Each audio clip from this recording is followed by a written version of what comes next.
küçüksün yavrum, daha beşiğin sıcak. Avuçların süt kokar, gözümde dünya ırak.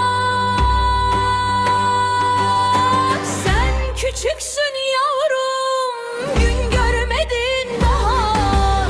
Körpe dallar titrerken yel vurmasın sana.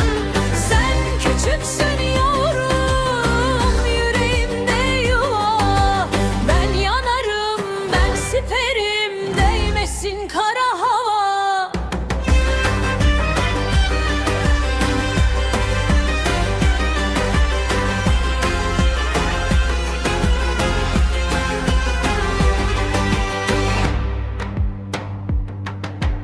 Dün gece düşe kalktım, isminle uyandım ben.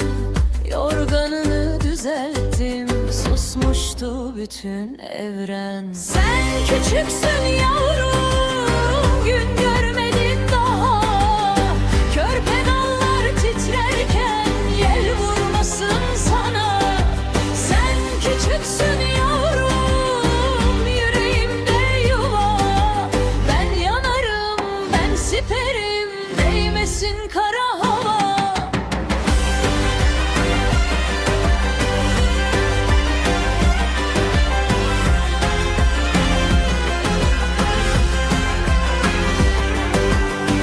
Yol uzun daha çok yavrum, kader sert taş çok yavrum. Ben varsam korkma hiç, ben yokken Allah yok mu? Sen küçüksün yavrum, dün görmedin daha.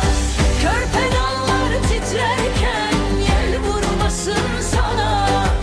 Sen küçüksün yavrum, yüreğimde yuva. Ben yanarım, ben siperim, değmesin kara hava.